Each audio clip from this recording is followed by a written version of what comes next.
pendek juga. Pak Said mana tadi? Udah pulang.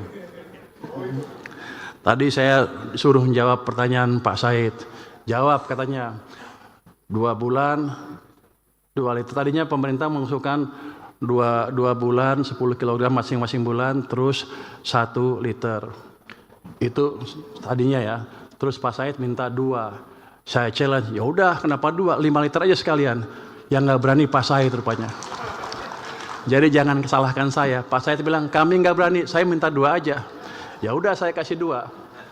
Jadi sudah jawab, saya sudah jawab ya Pak Said ya. Dan ini baru awal. Masih boleh ngomong? Kita siap Pak, kita kan sisir. Pasti saya udah lihat tuh banyak anggaran yang nggak keserap. Daripada nongkrong di sana di BI atau di rekening pemerintah, saya bagikan ke masyarakat dalam bentuk tadi subsidi tadi. 2 bulan itu baru percobaan Pak. Kalau masih kurang, kita tambah lagi. Jadi Bapak nggak usah takut, saya komit. Tapi yang kurang komit Pak Said rupanya. Dia 5 nggak berani, minta turun ke 2. Untuk saya aneh, kan yang punya uang saya, harusnya dia oke. Tapi nggak apa, ini Pak Said berarti hati-hati sekali. Saya terima kasih atas dukungannya, sehingga saya nggak terlalu koboi banget gitu Pak. Jadi kita jaga kesinambungan fiskal dengan baik. Ini masukan yang baik dari DPR Pak, dari Banggar, sehingga ada kontrol dari Banggar juga ke kami, sehingga kami tidak semenang-menang menggunakan anggaran kami. Saya mengharap ke depan akan DPR atau Banggar memberi masukan yang sama juga ke kami, dan tolong dimonitor penyerapan anggaran kami. Kalau kebanyakan nganggur, tolong dikasih tahu lagi Pak, jangan kayak kemarin-kemarin, udah mau runtuh ekonominya baru kita tahu. Ya Pak ya, jadi Banggar juga ini Banggar ya, tolong kasih masukan ke kami. Kami akan jalankan atau terima masukan dari DPR dengan terbuka.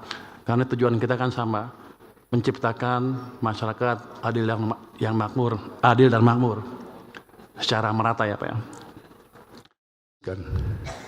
Sebagai fondasi penting bagi pemerintah, Badan Anggaran DPR mendukung keinginan pemerintah untuk mendorong pertumbuhan ekonomi lebih tinggi. Pemerintah menargetkan pertumbuhan ekonomi berkisar 7-8% dalam jangka menengah. Dengan demikian, pertumbuhan ekonomi 5,4% di atas sebagai fondasi penting bagi pemerintah. Agar kue pertumbuhan ekonomi dirasakan seluruh rakyat, Badan Anggaran DPR bersama pemerintah sepakat inflasi dan kurs rupiah harus dijaga agar stabil.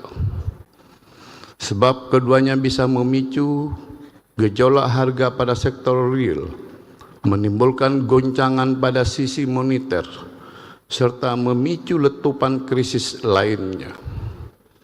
Untuk mencapai target inflasi dan nilai tukar di atas, pemerintah pusat, pemerintah daerah, dan Bank Indonesia harus selalu seirama, mampu merealisasikan bauran kebijakan fiskal dan moneter yang gesit, kreatif, dan sekaligus konsolidatif. Badan Anggaran DPR bersama pemerintah menyadari tidak mudah mencari kebutuhan pendanaan di pasar keuangan melalui SBN.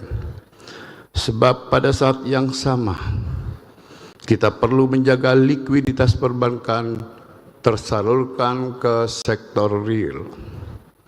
Suku bunga SBN tahun 2026 kita sepakati pada posisi moderat di level 6,9. Prosentase ini kita maknai secara psikologis sebagai batas atas.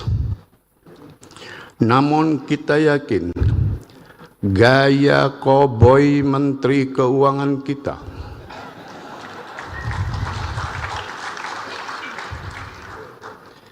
bisa melonggarkan kebijakan uang ketat, dan terbukti dalam sebulan ini kondisi kita harapkan terus berlanjut sehingga suku bunga SBN tahun depan bisa lebih rendah, sehingga biaya dana yang ditanggung oleh APBN akan semakin rendah.